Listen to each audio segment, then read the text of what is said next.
गवार versus modern बहू की रसोई। अरे चलो उठो सब लोग, खाना खाओ, रात बहुत हो रही है। अरे ऐसे कैसे खाना खाएंगे? अभी तक अंकित और कार्तिक घर नहीं आए हैं। अगर भैया को काबू में लाना है ना तो शादी करवा दीजिए। जब भाभी 36 बार फोन करेंगी तब खुद टाइम पर घर में हाजिरी लगाएंगे। हाँ हाँ, ये आइडिया तो बड़ा मस्त है। अब तो मुझे भी लग रहा है बड़े बेटे अंकित की शादी करवा ही देनी चाहिए, छोटे का बाद में देखेंगे। तभी अंकित और कार्तिक ऑफिस से आते हैं। क्या हुआ मम्मी, क्या बात हो रही है? अरे आइए जनाब, आप दोनों की ही शिकायत हो रही है। देर से घर आने की वजह से अब अंकित भैया की शादी की बातें चल रही हैं। हाँ, अब पहले ये बताओ, बाहर किसी लड़की से कोई चक्कर तो नहीं चल रहा? अरे नहीं नहीं पापा, ऐसी कोई बात नहीं है। अगर आपको शादी इतनी ही जरूरी लग रही है तो आप जैसे कहेंगे उससे शादी करने के लिए तैयार हूँ। अरे हाँ हाँ बिल्कुल, अब देखो कोयले से कोहिनूर जैसी बहू चुन कर लाऊंगी। चलो अब सब खाना खा लो। फिर मोहिनी की बात सुन सभी खाना खाते हैं और अपने अपने कमरे में जाकर सो जाते हैं। फिर अगले दिन मोहिनी पंडित को फोन करती है। सुनिए पंडित जी, दरअसल मेरे बड़े बेटे अंकित की शादी करानी है। कोई अच्छी संस्कारी समझदार लड़की है क्या आपकी नजर में? वाह वाह वाह, क्या टाइमिंग है आपकी। अभी कुछ दिनों पहले ही कई अच्छे रिश्ते आए हैं, कुछ गांव की हैं और कुछ शहर की। सच में? फिर तो बहुत बढ़िया है पंडित जी, आप शाम को ही सभी की तस्वीर लेकर घर आ जाइए। जी ठीक है, जैसा आप कहें। इतना कहकर पंडित जी फोन रख देते हैं और फिर शाम होते ही घर में लड़कियों की फोटो लेकर दस्तक देते हैं। माँ देखो पंडित जी आ गए। अरे आइए पंडित जी बैठिए। ये देखिए, एक से बढ़कर एक लड़कियों के रिश्ते लाया हूँ। आप सोचते रह जाएंगे किसे अपनी घर की बहू बनाओ। इतना कहकर पंडित लड़कियों की फोटो दिखाना शुरू करता है। मोहिनी ध्यान से फोटो देखती है। ये देखो, कपड़ों से एक थोड़ी मॉडर्न है और एक संस्कारी लग रही है। माँ, आजकल कपड़ों और संस्कार का कोई लेना देना नहीं है, हमें ही देख लो।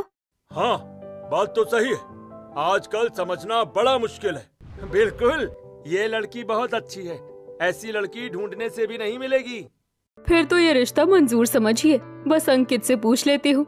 इतना कहकर मोहिनी तुरंत अंकित को आवाज लगाती है। अंकित नीचे आकर फोटो देखता है। हाँ मुझे लड़की पसंद है, बाकी आपकी मर्जी। कार्तिक दौड़ता हुआ आता है और फोटो देखता है। ओह भैया के लिए भाभी पसंद की जा रही है, जरा मुझे भी तो दिखाओ कोई फोटो। इतना कहकर कार्तिक तुरंत फोटो देखता है।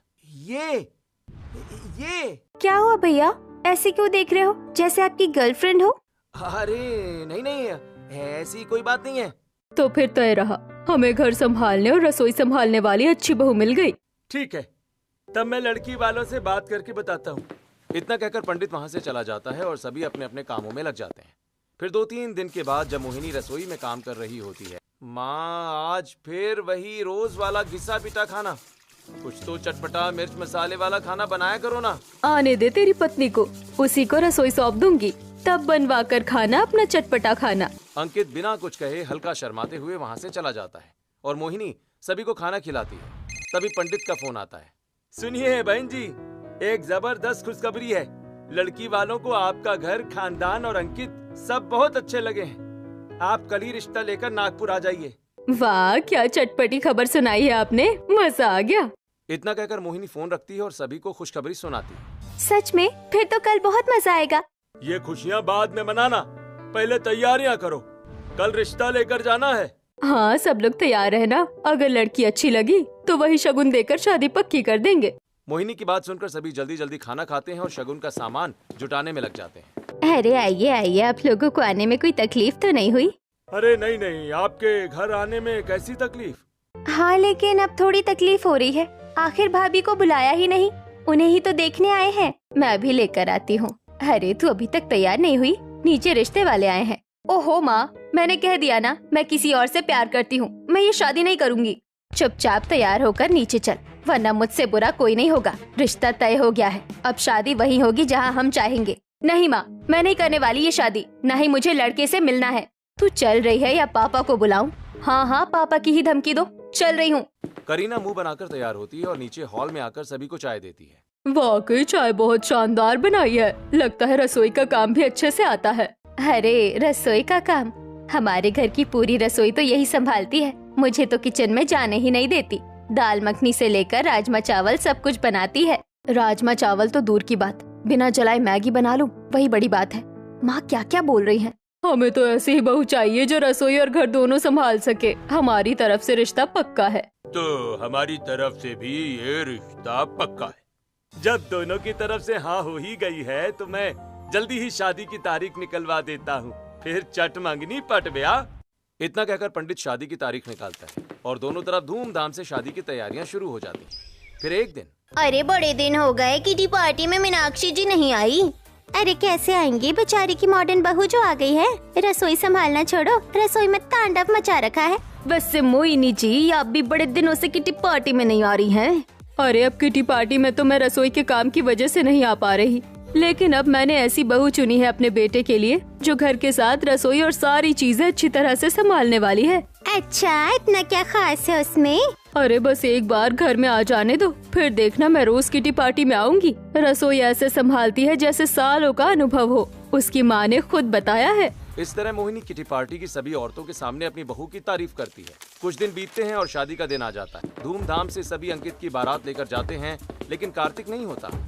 वहीं दूसरी तरफ जब बारात मंडप में पहुंचती है और काफी देर हो जाती है, तब मुहूर्त बीता जा रहा है, आखिर दुल्हन कब आएगी? अरे इन लोगों को दुल्हन लाने भेजा था और ये खुद वहीं बैठ गए। मैं अभी लेकर आती हूँ। शर्मिला कमरे में जाती है और दरवाजा खोलते ही रुक जाती है। ये क्या, कमरे में तो दुल्हन ही नहीं है। कहाँ गई करीना? सभी लोग घबरा जाते हैं। तभी शर्मिला पास खड़ी चिट्ठी उठाकर पढ़ने लगती है। मैं ये शादी नहीं करूँगी, मैं घर छोड़कर जा रही हूँ। मैं किसी और से प्यार करती हूँ। आंटी, मैंने उसे रोकने की बहुत कोशिश की, लेकिन ये नहीं मानी और खिड़की से कूदकर भाग गई। क्या मतलब दुल्हन भाग गई? अब बारात लौट जाएगी? इतनी बड़ी सनसनी खबर। ये सुन रोहित जोर से चिल्लाता है और शादी में खड़े हर एक व्यक्ति को चीख चीख कर बता देता है, दुल्हन भाग गई, दुल्हन भाग गई। अरे ये क्या हो गया? बड़ी तारीफ कर रहे थे, अब देखो असली चेहरा। अभी दुल्हन के माँ बाप से बात करता हूँ। उनकी बेटी की वजह से हमारी इज्जत मिट्टी में मिल गई। तभी वहाँ पर दुल्हन के माता पिता आते हैं। देखिए, हम बहुत शर्मिंदा है कि हमारी बेटी इस तरह शादी से भाग गई, लेकिन हम क्या कर सकते हैं बताइए ना। अगर आपकी बेटी को शादी करनी ही नहीं थी तो पहले बता देते। इस तरह हमारी इज्जत का फालूदा बनाने की क्या जरूरत थी? अब उल्टे पैर जब बारात वापस जाएगी तो हमारी इज्जत का क्या होगा? तभी कृष्ण प्रसाद अंदर आते हैं। कोई जरूरत नहीं है बारात वापस ले जाने की। दादाजी, आप यहाँ? क्या लगा था तुम सबको मैं गांव में हूँ और तुम लोग चुपके से शादी करवा दोगे? मुझे पता नहीं चलेगा। अंकित की शादी उसी से होगी जिससे मैंने बचपन में तय की थी। सभी हैरान हो जाते हैं। तभी आराधना अपने माता पिता के साथ दरवाजे से अंदर आती है। आराधना ने रंग बिरंगा मोतियों वाला सूट पहना है। साथ ही उसने अच्छे से एक चोटी बांधी है जिसमें रिबन लगा है और उसकी चोटी सींग की तरह ऊपर खड़ी है। क्या मेरी शादी इससे होगी? हाँ, यही चचेरे भाई की बेटी आराधना है। शादी इसी से होगी। नहीं, मैं इस गवार को अपने घर की बहू नहीं बनाऊंगी। बारात लौटाने से तो अच्छा है इसे बहू मानकर शादी की रस्में शुरू करो। सभी सख्ते में पड़ जाते हैं और इज्जत के बारे में सोचकर अंकित की शादी गांव की गंवार लड़की आराधना से करवा दी जाती है। और फिर गृह प्रवेश के वक्त, वैसे तो मैं तुम्हें अपनी बहू कभी नहीं मानने वाली, लेकिन रस्में निभानी पड़ती है, इसलिए गृह प्रवेश करवा रही हूँ। ठीक बा, माई जैसन आप कहा। कोई जरूरत नहीं है मुझे माई कहने की, मम्मी जी कहो। ठीक बा मम्मी जी, आज से मम्मी जी ही कहूँगी। हे भगवान, कैसी मॉडर्न भाभी सोच रखी थी और कैसी गवार भाभी मिली है। जो उम्मीद लगा बैठे थे, ठीक उसका उल्टा हुआ है। वैसे एक बात तो है, भाभी थोड़ी फनी जरूर है। चोटी नीचे करो तो ऊपर उठ जाती है। आयुष की बात सुन सभी हंसने लगते हैं और आराधना गृह प्रवेश करती है। जाओ बहू, अपने कमरे में जाकर आराम करो। आराधना मुड़ती है, तभी दरवाजे से आवाज आती है, रुक जाइए सब, अभी एक हमारा गृह प्रवेश बाकी है। सभी पीछे मुड़कर देखते हैं तो करीना और कार्तिक शादी के जोड़े में साथ खड़े हैं। ये क्या, करीना और कार्तिक? ये तो वही लड़की है जिसकी शादी अंकित से तय हुई थी। ऐसा इसलिए हुआ क्योंकि मैं इससे प्यार करता हूँ। भैया की शादी तय होने के बाद मैं कुछ कह नहीं सका। हाँ मॉम, मैं भी इससे बहुत प्यार करती हूँ और शादी भी इसी से करनी थी, लेकिन रिश्ता तय होने की वजह से कुछ बोल नहीं पाई। ये सुन मोहिनी अचानक चक्कर खाकर गिर पड़ती है। ओह माय गॉड, कितना ड्रामा है। आराधना मोजा लेकर आती है और सुंघाने लगती है। ये क्या कर रही हो बहू? अरे मोजा सुंघावे से जल्दी होश आ जाला। ओह माय गॉड, सच में तुम सिर्फ लुक से ही नहीं बल्कि रियलिटी में भी गवार बहू हो। इन सब से अच्छा है डॉक्टर बुलाओ। तभी मोहिनी होश में आ जाती है। छी, इसे दूर रखो, ये गवारपन मुझसे नहीं सहा जाता। हाँ वही तो, वैसे मॉम, अगर आपकी नौटंकी बंद हुई हो तो मैं जा रही हूँ। करीना मुंह बनाकर इतराते हुए निकल जाती है। मम्मी जी, अब आप ध्यान रखिए, हम कमरे में जाते हैं। बहू, तुम ये भोजपुरी मत बोलो, ये सब सिर्फ गांव की लैंग्वेज है। शहर में अगर ऐसी बातें करोगी तो सब गंवार ही कहेंगे। अच्छा ठीक है, तो हम हिंदी में बात करने की कोशिश करेंगे। इतना कहकर आराधना अपने कमरे में चली जाती है और बाकी सभी सो जाते हैं। फिर अगली सुबह आराधना नहा धोकर नई दुल्हन की तरह तैयार होती है और सभी के पैर छूती है। खुश रहो, खुश रहो। सदा सुहागन रहो। आराधना झुककर अंकित के पैर छूती है। सभी हैरान हो जाते हैं। अरे ये क्या, भैया के भी पैर? मेरी माँ कहती थी कि पति परमेश्वर होता है, इसीलिए उनके पैर भी छूने चाहिए। बहू, ये सब पुरानी बातें हैं, शहर में ऐसा नहीं करते। और हाँ, मुझे भी ये सब बिल्कुल पसंद नहीं है। मुझसे दूर ही रहो। वैसे भी अगर तुम्हें कहीं बाहर लेकर चला गया तो मेरे दोस्त सिर्फ मेरा मजाक ही बनाएंगे। इतना कहकर अंकित गुस्से में कमरे में चला जाता है। आराधना उदास हो जाती है। बहू, परेशान मत हो, जाओ अपनी पहली रसोई करो। आराधना किचन में आती है और इधर उधर देखती है। अरे गैस कहाँ है? लगता है ये चमकता हुआ तवे जैसा दिखने वाला सामान ही है जिस पर खाना बनाना है। एक काम करते हैं, सबसे पहले चीला बना लेती हूँ। ये सोचकर आराधना चीला का घोल बनाकर सीधे इलेक्ट्रिक गैस पर डाल देती है, जिसकी वजह से चीला चिपक जाता है। हे भगवान, ये क्या, चीला तो चिपक गया। इसे छुरी से निकालने की कोशिश करती हूँ। फिर आराधना छुरी लेकर इलेक्ट्रिक गैस को खुरचने लगती है। खुरचने की आवाज सुनकर मोहिनी और कीर्ति किचन में आती हैं। अरे बहू, ये क्या कर दिया? कोई इलेक्ट्रॉनिक गैस पर ऐसे चीला बनाता है क्या? मम्मी जी, मुझे लगा यही चूल्हा है, मैं निकाल रही थी। अब लग रहा है माँ, सच में आपकी एक बहू पूरी गवार ही है। मम्मी जी माफ कर दीजिए, आइंदा ऐसा नहीं करूँगी। आइंदा मौका ही नहीं मिलेगा। चल मेरे साथ, तू रसोई नहीं संभाल सकती। मोहिनी आराधना को किचन से बाहर ले जाती है। तभी दरवाजे पर करीना आती है और सबको देखती है। ओह माय गॉड, मेरा तो सिर दुख रहा है। आप लोगों ने मेरे कमरे में कॉफी क्यों नहीं भेजी? तू इस घर की बहू है और आज तेरी पहली रसोई है। हम क्यों तेरे कमरे में कॉफी बनाकर भेजे? तभी कार्तिक पास आता है और धीरे से समझाता है। अरे ओ मैडम, ये तुम्हारा मायका नहीं ससुराल है। चुपचाप जाकर पहली रसोई करो, वरना मेरे घर वाले तुम्हें एक्सेप्ट करने की जगह एक्सपायर कर डिवोर्स दिलवा देंगे। और इस बारे में हमारी पहले ही बात हो चुकी है। अच्छा ठीक है, गुस्सा मत करो, जा रही हूँ, वो मैं भूल गई थी। करीना किचन में जाती है और मोबाइल निकालकर वीडियो देखने लगती है। हे भगवान, मुझे तो कुछ बनाना नहीं आता। माँ ने सबके सामने इतनी लंबी लंबी बातें कर दी। अब मैं फंस गई हूँ और कार्तिक के प्यार के लिए न जाने क्या क्या करना पड़ रहा है। करीना बड़बड़ाते हुए YouTube देखकर सब्जी बनाती है और कुछ ही देर में सभी को अलग अलग पकवान बनाकर खिलाती है। ये रोटी भी जल गई, लेकिन कोई बात नहीं, यूनिक रोटी है, मेरी तरह मॉडर्न। वैसे भी रोटी गोल होना जरूरी थोड़ी ना है, और फिर दोबारा मेहनत कौन करे। करीना जली हुई सब्जी और पाकिस्तान के नक्शे जैसी रोटियां सभी को डाइनिंग टेबल पर सर्व करती है। ये क्या करीना, तुमने सिर्फ पापड़ बनाया है, वो भी जला हुआ? रोटी कहाँ है? भैया, ये रोटी ही है, आपकी पत्नी के हाथों की स्पेशल रोटी। आप सब मजाक उड़ाना बंद कीजिए, क्योंकि मैं दोबारा खाना नहीं बनाने वाली, और इतनी मेहनत से मैंने खाना बनाया, सबको ये खाना तो पड़ेगा ही। करीना की बात सुनकर सभी जैसे तैसे आधी कच्ची पक्की रोटी और नमक वाली सब्जी खाते हैं। फिर दोपहर में, हे भगवान, आज तो रसोई करके मेरी कमर ही टूट गई। ये सब मुझसे रोज नहीं होगा, कुछ तो करना पड़ेगा। तभी फोन बजता है। करीना फोन उठाती है। अरे सुन, मैंने अपनी रसोई एकदम मॉडर्न करवा ली है। मेरे किचन में एसी लगा है, संगमरमर लगवाया है, पूरा फैशनेबल किचन बन गया है। सच में? तेरे ससुराल वालों ने इतना महंगा किचन बनवा दिया? और नहीं तो क्या, तेरी दोस्त किसी से कम है क्या? जिद कर दी थी मैंने, खाना ही नहीं बनाऊंगी, फिर बनवाना ही पड़ा। चल अब रखती हूँ, सास बुला रही है। फोन कट जाता है। करीना मुस्कुराती है। अब आया मजा, ये जबरदस्त आइडिया है रसोई से बचने का। वहीं दूसरी तरफ आराधना और कृष्ण प्रसाद। ठीक है बहू, कोई बात नहीं, अगर तू चूल्हे में कंफर्टेबल है तो बना ले बहू, रसोई के बगल में अपनी चूल्हे वाली रसोई। सच में दादाजी, थैंक यू, आप बहुत अच्छे हैं। आराधना तुरंत मिट्टी लाती है और किचन के पास चूल्हा बनाना शुरू कर देती है। उसके चेहरे पर आत्मविश्वास दिखता है। ये पूरे घर में मिट्टी क्यों फैला रखा है भाभी आपने? ननन जी, मुझे गैस पर ही खाना बनाना आता है, इलेक्ट्रॉनिक गैस पर रसोई करना मेरे बस की बात नहीं है, इसीलिए चूल्हा बना रही हूँ। क्या मतलब? अब घर में दो दो रसोई होगी, एक मॉडर्न बहू की और एक तुम्हारी। मेरे होते हुए ऐसा नहीं होगा, तुम्हारी हिम्मत कैसे? बस करो तुम लोग, तुम्हें खाना खाने से मतलब होना चाहिए। ये मत देखो कि चूल्हे पर बना है या गैस पर। तुम लोग आम खाओ, गुठलियां क्यों गिन रहे हो? ये ससुर जी भी ना, उनकी वजह से इस गवार बहू को और अब उसकी रसोई को भी झेलना पड़ेगा। कृष्ण प्रसाद के फैसले के आगे कोई कुछ नहीं कह पाता। सभी अपने अपने काम पर लग जाते हैं। फिर रात को, अरे बहू तू अभी तक यहीं बैठी है, तुझे खाना नहीं बनाना क्या? गवार बहू के लिए तो चूल्हा बन गया, लेकिन मेरे लिए मेरे जैसा मॉडर्न किचन कब बनेगा? क्या मतलब है तेरा? मतलब साफ है, मैं रसोई में तभी कदम रखूंगी जब किचन पूरी तरह मॉडर्न होगा, अच्छे डिजाइनर से डिजाइन होगा, महंगा संगमरमर और हर चीज हाई क्लास होगी। माइक्रोवेव, डिशवॉशर, सब कुछ होना चाहिए।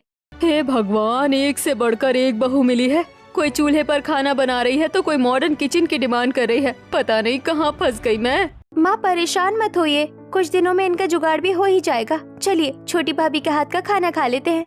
फिर सभी बैठते हैं और आराधना का बनाया खाना खाते हैं। वाह भाभी, क्या स्वाद है। ना नमक ज्यादा ना मिर्च, बिल्कुल परफेक्ट। धन्यवाद। बस अब यही अच्छा है, ये चूल्हे पर खाना बनाती रहे और मैं आराम से रहूं। ये लोग मेरे लिए इतना महंगा किचन थोड़ी बनवाएंगे, लेकिन इसकी इतनी तारीफ मुझसे बर्दाश्त नहीं हो रही। सभी खुशी खुशी खाना खाकर अपने अपने कमरे में चले जाते हैं। इसी तरह फिर अगली सुबह अचानक सभी के कमरों में एक अजीब सी बदबू फैलने लगती है। छी, ये कैसी बदबू है? दूसरी तरफ करीना उठती है और नाक पकड़ती है। उफ, ये क्या है? ऐसा लग रहा है जैसे गोबर की बदबू हो। नीचे जाकर देखती हूँ। एक एक करके सभी लोग नींद में उठकर हॉल में आते हैं और हैरान रह जाते हैं, क्योंकि वहाँ आराधना गोबर से पूरे हॉल को लीप रही थी। अरे ये क्या कर रही हो तुम? आज शुक्रवार है मम्मी जी, गोबर से घर लीपने से घर में लक्ष्मी आती है। तभी करीना बड़बड़ाते हुए आधी नींद में वहाँ आती है। आज तो मैं इसे नहीं छोड़ूंगी, मेरी नींद खराब कर दी। तभी करीना फिसलकर गोबर पर गिर जाती है। उसका चेहरा गोबर से भर जाता है। अरे वाह, मॉडर्न भाभी का तो फेशियल भी देसी स्टाइल में हो गया। भाभी, ये तो नेचुरल स्किन केयर है, फ्री में मिल गया। सभी जोर जोर से हंसने लगते हैं। करीना गुस्से में उठती है और चेहरा साफ करती है।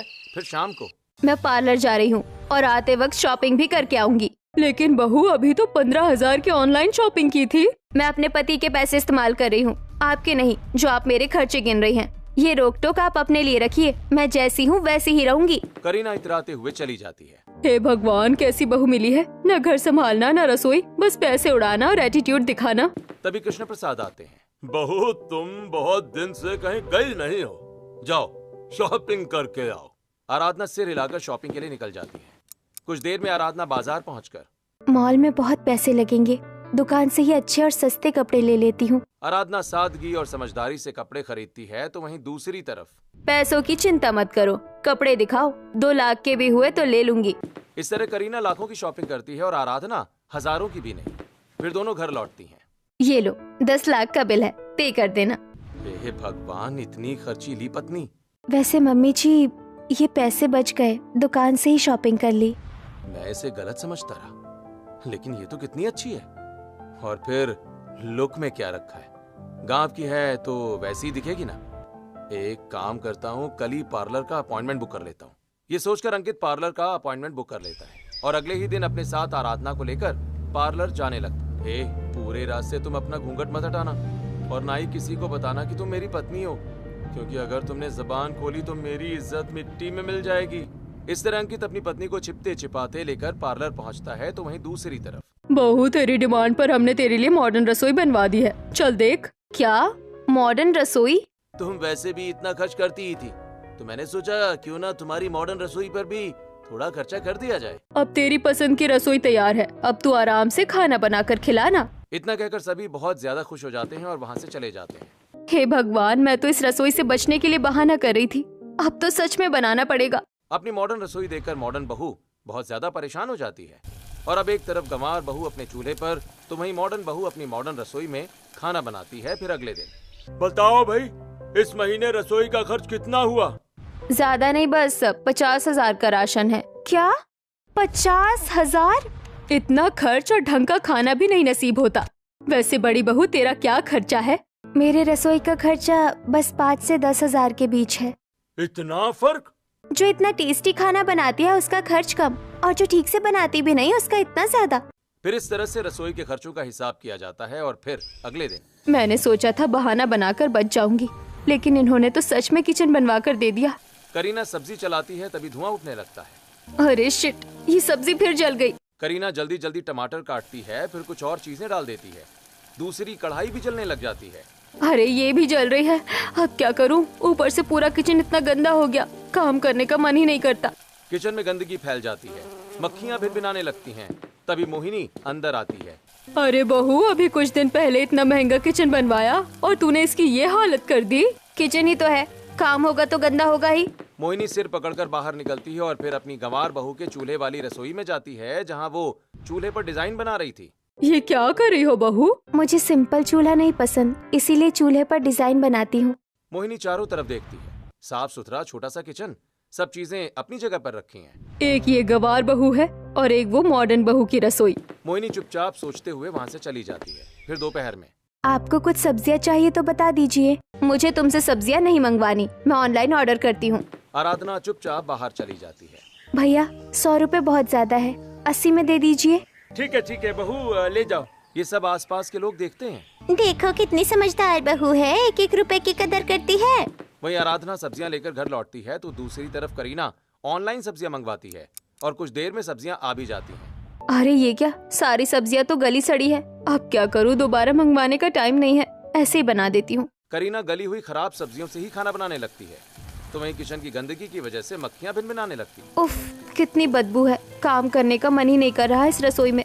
करीना जैसे तैसे गंदी रसोई में खाना बनाती है और फिर जब सभी को खाना खिलाने की बारी आती है। छोटी बहू माफ करना हमें, लेकिन हम बड़ी बहू के हाथ का खाना ही खाएंगे।